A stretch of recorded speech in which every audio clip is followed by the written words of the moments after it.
Buenos días a todo el mundo. Muchísimas gracias a todos por acompañarnos un año más.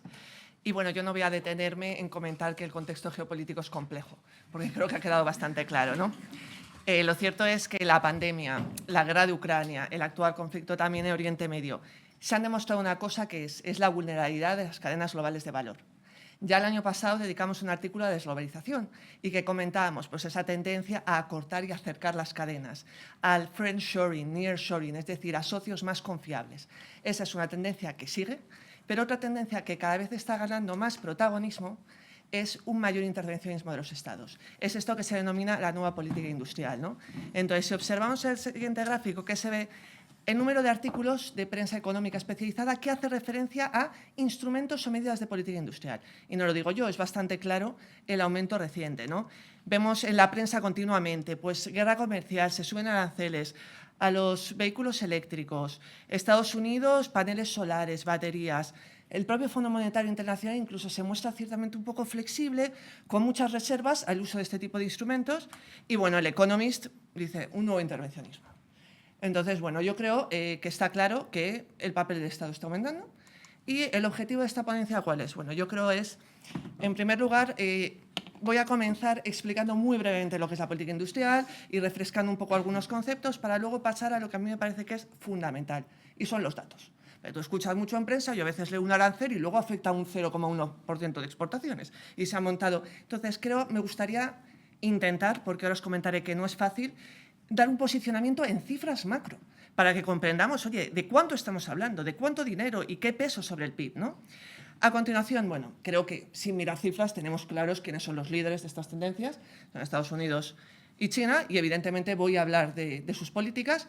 Y bueno, en un quinto apartado, cómo no, pues voy a hablar de la Unión Europea, pues porque nos interesa a todos muchísimo y porque además me parece que es un caso complejo, ¿no? Porque ¿cómo concilias el mercado único con la política industrial, y más del contexto de una unión monetaria incompleta, donde no hay política fiscal común, ¿no? Y no voy a terminar con unas conclusiones, pues no las tengo, voy a terminar con unas reflexiones, que también está muy bien, ¿no? Entonces, ¿qué es una herramienta controvertida? Ya lo estamos viendo, y entonces, ni siquiera hay una definición unánime de lo que es política industrial. No, aquí he cogido la del economista Rodríguez, que es ampliamente aceptada, y dice: políticas del Gobierno que buscan transformar la estructura de la actividad económica para alcanzar objetivos públicos específicos. Bueno, permitirme decir que ahí entra todo. Entra un elenco de instrumentos inmenso. Y realmente es que hay muchos. Hablamos de aranceles, de subsidios, hablamos de préstamos a tipos de interés más favorables que el mercado. En el caso de China incluso hablamos de cesión de terrenos. Bueno, es amplísimo, ¿no? Entonces, desde un punto de vista teórico, económico, ¿qué estudiábamos en economía? Pues una serie de argumentos que sí justificaban la aplicación de este tipo de instrumentos, que son, bueno, las clásicas corrección de fallos de mercado, bueno, externalidades y fallos de coordinación, y la provisión de bienes públicos. Es decir, por ejemplo, una tecnología verde, el coche eléctrico. Es evidente que genera una externalidad positiva que el que participa en esa taxación no se beneficia. Hay que incentivar ese tipo de medidas. Y, evidentemente, alguien tiene que proveer toda la carga eléctrica, porque si no, ¿quién invierte en un coche eléctrico, ¿no? Entonces, estos tipos de argumentos sí que justifican el uso de estas medidas, ¿no? ¿Cuáles son las críticas? Pues, sinceramente, las críticas no son tanto desde un punto de vista teórico como desde un punto de vista práctico. Primero, problemas de información. Es decir, al final el Estado tiene que seleccionar campeones. ¿Tiene el Estado la información para hacer esto? Y aquí enlazo con el segundo punto, el riesgo de captura política, es decir, lobbies, grupos de presión, es decir, ¿el Estado siempre se va a mover por criterios de eficiencia? Ahí lo dejo. Tercer tema, distorsiones a las competencias. Es obvio que tú estás subsidiando una serie de empresas y que corremos el riesgo de subsidiar empresas que son ineficientes por años y años, y eso, evidentemente, a nivel global es negativo, ¿no? Y por último, y esto es obvio para todos, es el riesgo de represalias internacionales. Lo estamos viendo. Ya hemos visto cuando recientemente Europa ha anunciado los últimos aranceles y ha empezado la investigación sobre el cerdo, ¿no? De hecho, el Fondo Monetario ha hecho un estudio muy interesante que te dice que si en un año un país impone una medida, las posibilidades de que el que se ve afectado responda en el año siguiente es de un 73,8%. Entonces, dicho esto, vamos a... ¿Qué dicen los datos? Pues los datos no son muy claros. No son muy claros por varias razones, ¿no? En primer lugar, porque hablamos de un elenco de instrumentos muy complejo. No es tan fácil de monitorizar todo esto, ¿no? En segundo lugar, porque hay muchísima opacidad. Es decir, si tú sabes que imponiendo medidas lo mismo y represalias, tampoco las vas a exponer a bombo y platillo, ¿vale? Y para más Ingrid veremos que parte de los argumentos es seguridad nacional, por ejemplo.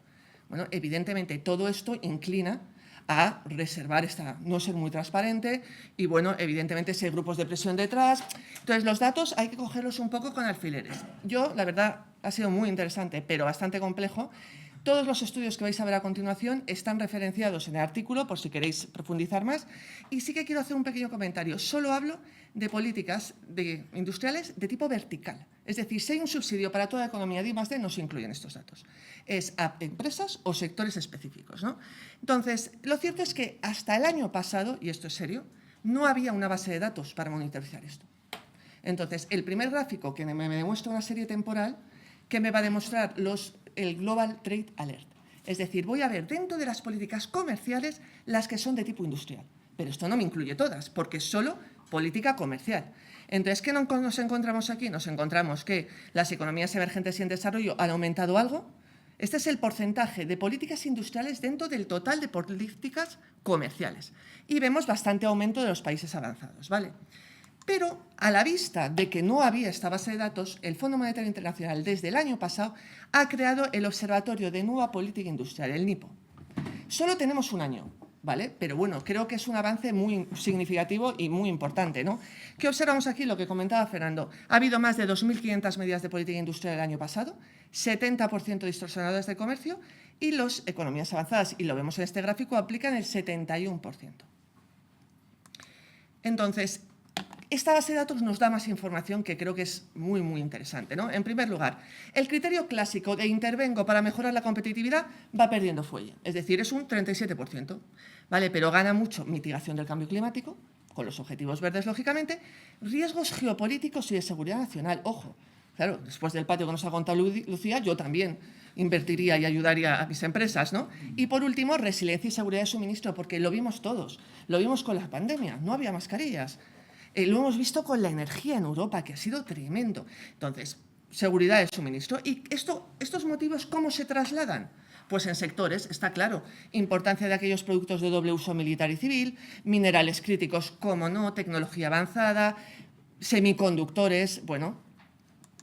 ¿Y qué instrumentos utilizan las economías? Bueno, aquí vemos que las avanzadas prima los subsidios, mientras que en economías emergentes y en desarrollo utilizan más medidas de importación, exportación, restricciones, pues lógicamente por un tema de pulso financiero. Es decir, no podemos esperar que las economías emergentes pues, puedan aplicar las ingentes cantidades de dinero que vamos a ver a continuación, ¿no? Entonces, nos pasamos a analizar China. Bueno, como bien sabéis, la política industrial está a pleno rendimiento, vamos. Entonces, ¿ellos qué se han propuesto? Se han propuesto pasar de ser la fábrica del mundo que vende productos de bajo valor añadido para convertirse en un líder en innovación. Entonces, el objetivo no es menor. Hay muchas medidas, yo me voy a centrar en Made in China 2005, en el artículo menciono otras, pero ¿cuáles son los pilares? ¿No? Los pilares son, por un lado, adquirir nuevas tecnologías extranjeras y aplicarlas en sectores críticos. El segundo, innovación propia. Está invirtiendo muchísimo en I+D. Y por último, y lo estamos viendo, cierto proteccionismo industrial. Sectores, aquí vemos los 10 fundamental, pues evidentemente sectores punteros, aeroespacial, robótica. ¿Qué peso o qué cantidad está invirtiendo? Y a mí este gráfico me parece muy ilustrativo, ¿vale? Entonces, esto es el porcentaje de gasto o de inversión, voy a decir más adecuadamente, en política industrial como porcentaje del PIB, ¿vale? Entonces, tenemos dos barras de China y China comparada, lo cual me ha gustado mucho este estudio, porque está eliminando en la segunda barra todos aquellos instrumentos que no son comparables, que no son aplicables en el mundo occidental, ¿no? Para hacer una comparativa más justa, ¿no? Entonces, ¿qué me gustaría incidir? Bueno, vemos los subsidios directos son un porcentaje importante, es el naranja, especialmente lo ha sido energéticos, en 2022 fueron en torno al 1,2% del PIB. Pero bueno, tiene mucha importancia también, y lo vemos en azul clarito, below market credit. Es decir, esta financiación a tipos mejor que los del mercado. Y es que, claro, estamos hablando de un país donde toda banca es pública y donde se dirige pues, por el Partido Comunista. Entonces, es cierto que cuando quieren estímulos, la bajada de tipo de interés no es tan relevante como la inyección de fondos a tipos mucho más favorables, ¿no? En tercer lugar, ¿qué tenemos? Los State Investment Funds. Son fondos que se crean ad hoc para favorecer ciertos sectores y ciertas industrias. Recientemente se acaba de publicar el de los microchips. ¿vale? Y luego tenemos este grupito negro, el China Specific Factors, que el color negro es muy adecuado porque es una caja que ahí no sabe de uno lo que ocurre. Se habla pues, de favoritismo a empresas con clientelismo, se habla de cesión de terrenos, de canje de deuda por equity, bueno, un poco de todo, ¿no? Incentivos fiscales y demás. Pero bueno, si vemos la comparativa, esto es en porcentaje del PIB, pero si lo cogiéramos en dólares, seguiría siendo China el número 1 y Estados Unidos pasaría el China al número 2, ¿vale? Entonces, bueno, la pregunta del millón, oye, ¿y esta política es exitosa? ¿No lo es? Aquí observamos, este es un clásico gráfico, oye, ¿cómo ha aumentado el porcentaje de exportaciones de China en el mundo? Pues bueno, ha aumentado de forma tremenda con la incorporación de la OMC y demás, ¿no? Muchísimo, estoy de acuerdo. Pero este gráfico a mí no me dice nada de este objetivo de convertirme en líder tecnológico, porque puedo seguir vendiendo zapatos y juguetes a bajo precio, ¿no? Entonces vamos a ahondar un poquito más, ¿no? ¿Y qué observamos aquí? El valor añadido. Esta es la base de datos TIBA de la OCDE y me demuestra que efectivamente hay un mayor valor añadido a las exportaciones totales de China al resto del mundo. Si hago este mismo análisis que está en el artículo con respecto a la Unión Europea o a Estados Unidos, ya el aumento no es tanto, lógicamente, ¿no? Y más allá, bueno, este es un estudio muy interesante que está en el artículo de Bruegel sobre el porcentaje de patentes, ¿vale?, que ha aprobado China. Bueno, vemos un gran aumento de 2014 a 2022, es evidente, y en sectores punteros, semiconductores, eléctrica, materiales, ingeniería química, etcétera, ¿no? Y bueno, este gráfico yo creo que también es bastante fundamental, es decir, es en producción de baterías, en nuevos coches eléctricos y en temas de energía eólica y solar, el aumento que observamos desde 2020, ¿vale? Estos datos los he puesto aquí para no confundirme. Un 80% de los módulos solares fotovoltaicos son producidos en China, a nivel mundial, ¿eh? Un 60% de turbinas eléctricas y un 60% de los vehículos eléctricos y baterías. Entonces, yo veo este gráfico y me inclino a pensar que algo está haciendo esta política industrial. ¿Cuánto? Correlación, causalidad, es muy difícil tener estos datos exactos, ¿no? Sí que es cierto que no todo es un camino de rosas, no voy a decir que la política industrial de China no tiene defectos, no tiene problemas. Si analizamos en profundidad, la productividad de China apenas ha aumentado recientemente, en los últimos 10-15 años.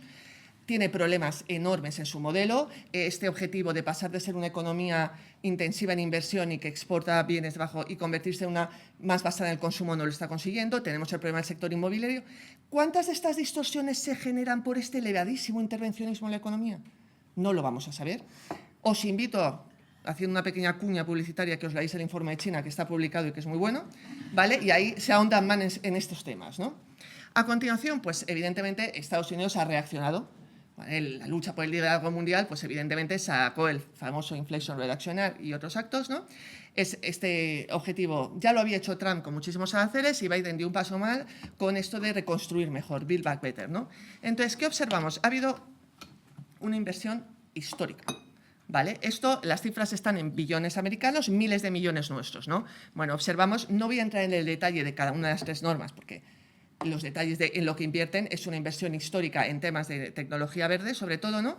¿Y cuáles son los argumentos de Biden y de la Casa Blanca detrás de toda esta intervención? Pues es primero que la posición dominante de China lo consigue un ingreso económico por sí mismo. Tiene una cuota del 17-18% de exportaciones, pero ojo, en algunos productos del 70%. ¿Vale? Segundo, bueno, lo hemos visto constantemente, critican que abusa de las normas del comercio internacional. Es decir, es muy difícil competir contra un mercado que no cumple normas medioambientales, normas mínimas de trabajo infantil, etcétera, ¿vale? Tercero, este famoso argumento de la sobrecapacidad.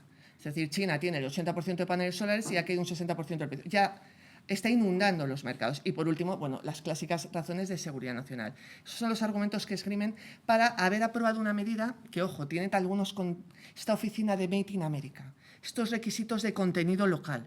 Bueno, vulneran las normas internacionales del principal precursor de las mismas, ¿no? Entonces, bueno, ya empezamos a ver ciertos problemas, aparte de todos los militares, ¿no? Entonces, de la mano de la política industrial que va, y lo sabemos todos, el tema comercial, venga a oír que se imponen aranceles, se quitan. Claro, entonces, ¿esto está teniendo un impacto en el déficit de China con Estados Unidos? Pues durante toda la etapa de Trump, poquito. Se ve en 2023, si veis ahí, como que se reduce un poco el déficit de Estados Unidos con China, de China con Estados Unidos, ¿no? Pero lo cierto, y me ha parecido muy interesante este artículo de Haber Analytics, que lo hace para muchos bienes, es decir, sí, reduces tu déficit, pero están entrando los productos por otra vía. Por ejemplo, aquí se ve Vietnam y México. Sí, reduzco el déficit, pero hay muchos productos chinos que están buscando pues, una estrategia para entrar en los mercados estadounidenses por otros países, ¿no? A continuación, la pregunta es, ¿qué efecto está teniendo el IRA y toda esta inversión masiva, ¿no? Pues mira, estamos hablando de, aquí se ve claramente el impacto en la construcción manufacturera desde que entró el IRA y el CHIPS. ¿Vale? Observamos en Estados Unidos un aumento tremendo de la construcción. A mayo de 2024, la inversión pública ha sido de 537.000 millones de dólares, ha canalizado compromisos de inversión del sector privado, que esto es muy importante, de 866.000, y bueno, esta teoría de que va a crear un potencial de empleo, bueno, se tiene que coger un poco con alfileres, ¿no? Entonces, bueno, este gráfico me permite enlazar con el siguiente apartado, que es el de la Unión Europea, que ahí vemos pues, su evolución, ¿no? en producción manufacturera, ¿no? Entonces, bueno, ¿qué puedo decir en el caso de la Unión Europea? Pues la Unión Europea lo pasó mal, eso lo sabemos todos, con el tema energético, las mascarillas y demás, y en plena pandemia se habló de esta estrategia de seguridad económica. ¿Con qué pilares? Pues fomentar la competitividad, preservar la seguridad económica de la UE y no volver a vivir esas roturas de stocks o esos problemas de aprovisionamiento, cooperar con otros países con valores similares a los nuestros, ¿no? Y lo cierto es que Europa lleva muchos años queriendo inculcar o difundir este efecto Bruselas, ser este promotor de una serie de valores. Y la verdad es que la jugada no está saliendo del todo bien, podríamos decir, ¿no? Por ser un poco eufemística, ¿no? Lo cierto es que estamos observando cómo se está generando una desventaja competitiva en muchos sectores. Lo hemos visto claramente en todas las protestas del sector agrícola, es decir, que dicen que no pueden competir con mercados con unas normas medioambientales, en temas de composición de fertilizantes y demás, que nada tienen que ver con otros mercados que traen sus productos a los nuestros. Otro ejemplo claro es el sistema de comercio de emisión de gases, ¿no? Es decir, ha habido momentos en que el pico ha estado en 100 euros la tonelada. Bueno, es lógico que muchas empresas prefieran posicionarse en otros mercados donde no tienen unas normas medioambientales y de todo tipo tan rígidas como las tenemos en Europa, ¿no? Lo cierto es que estamos perdiendo cuota en las exportaciones mundiales. Yo no quiero con este gráfico asumir que se pierde cuota porque no hay una adecuada política industrial. Hay muchos factores. Muchos vienen de antaño. Hay problemas, barreras administrativas, burocráticas, temas de mano de obra cualificada, también temas de baja inversión en energía, en I+D, temas de digitalización. Son muchos los factores que pueden estar detrás de esta evolución. Lo que sí que es cierto es que se habló de este programa de Next Generation como una vía para, bueno, impulsar y salir de la crisis del COVID y fomentar una serie de sectores, ¿no? Entonces, la pregunta del millón, ¿y cómo va esta aplicación del Next Generation? Es decir, hablamos de un programa de unos 800.000 millones de dólares, por ponerlo en referencia con lo que hemos hablado de China y de Estados Unidos, ¿no? Pero lo cierto es que aquí pongo una aplicación lenta y compleja, porque lo está siendo. Por un lado, el desembolso de fondos va en función de condicionalidades, es decir, tú tienes que cumplir unos hitos y entonces se te desembolsan los fondos. Hablamos de que a enero de este año solo el 19% de los hitos se han cumplido, entonces solo se han desembolsado un 30% de los fondos. Entonces, claro, es difícil competir en estas condiciones, ¿no? Segundo, barreras legales. Polonia y Hungría han visto bloqueados sus fondos por no cumplir normas de Estado de Derecho. En Alemania hubo una demanda constitucional porque, bueno, por si este tipo de medidas vulneraba derechos competenciales nacionales. Hay falta de financiación centralizada y eficiente, es decir, hay dudas o incertidumbres sobre si más allá, y ahora veremos también con el cambio si más allá va a haber fondos, ¿no?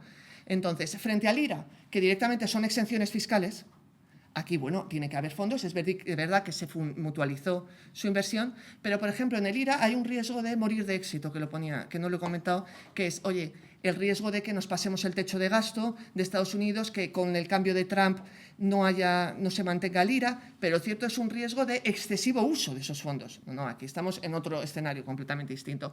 ¿Y esto con qué enlaza? Con los retos de la política industrial europea, que son retos que enlazan con la idea de una unión monetaria incompleta. Es decir, en primer lugar, hay una heterogeneidad industrial en los Estados miembros, cada uno con sus intereses y sus objetivos. Pero podéis decir, bueno, eso pasa en Estados Unidos o en China. Sí, pero hay solo una entidad que los gobierna a todos. Vale. Segundo, el riesgo de fragmentación de mercados. Siempre la política industrial mercado único está en contra de políticas industriales, porque crea un campo de terreno desigual para las empresas. Entonces, claro, hay un riesgo de fragmentación porque si ves la gráfica de la izquierda, es evidente que Alemania o Francia tiene más pulso financiero para hacer este tipo de medidas que los países de Europa del Este o, bueno, España e Italia. Entonces, corremos el riesgo de fraccionar el mercado. Si nos llevamos los ajustes a frontera, como hablábamos con los mercados de carbono y demás, puedes crear una isla de precios poco competitiva. Entonces, como indicación es el siguiente que hablo, que Europa lo que tiene que hacer es fortalecer el mercado único, que es un mayor activo, ¿vale? Entonces, para ello, la mano de la política industrial va de la mano de la defensa de la competencia. Son dos patas que no se pueden separar. Y claro, aquí podemos entrar en la discusión de, oye, ¿hasta qué punto esta idea de que no haya campeones nacionales europeos es buena? Bueno, ¿y cómo competimos con los campeones nacionales chinos y estadounidenses? ¿Vale? Y luego, en la idea de mutualizar costes, es decir, ¿conviene una mutualización para sufragar toda esta política industrial? Muy difícil de avanzar, lo estamos viendo, ¿no? Entonces, reflexiones finales. A corto plazo yo me inclino por pensar que va a haber una intensificación de la carrera de aranceles y de subvenciones. Es lo que creo y lo estamos viendo día a día, ¿no? Y esto debilita el sistema de comercio global, ¿no? Pero a medio plazo podemos hablar de 3 posibles escenarios. Un comercio de bloques, es decir, una colaboración entre los países occidentales, probablemente liderados por Estados Unidos, que dice, restringimos la entrada de exportaciones chinas. Y esto ya se vio en el G7, hubo una declaración conjunta hablando de, ojo, preocupación por la sobreproducción de China, ¿no? Por este exceso de capacidad, ¿no? Segundo escenario, un comercio gestionado, es decir, donde hay un acuerdo de alto nivel y China está de acuerdo a acometer o cumplir ciertas normas. Yo esto lo veo poco probable, este escenario, y más con la situación actual. Y el escenario que yo veo más probable es este de comercio incómodo, farragoso, es decir, se mantienen barreras no generalizadas, obviamente, en sectores concretitos y hay deslocalización, cadenas de valor estructuradas, es decir, un comercio menos eficiente a la hora de la verdad, ¿no? Lo que sí que creo es que la política industrial va a seguir jugando un papel esencial. Esa es mi opinión en términos de seguridad nacional, para garantizar el suministro de productos esenciales y, obviamente, para la transición hacia una economía más verde. Yo lo digo, yo creo que es una necesidad estratégica y no necesariamente es malo. O sea, ya no discutimos si hay que aplicarla o no. Está claro que hay que aplicarla, o esa es la idea inicial, pero hay sectores en que está justificado que se aplique. Pero, ojo, no entra en una guerra de aranceles y subsidios que al final va a ser negativo para todos. Y, bueno, aquí, objetivo, cooperación global, no es fácil. Y con esto he terminado. Muchísimas gracias.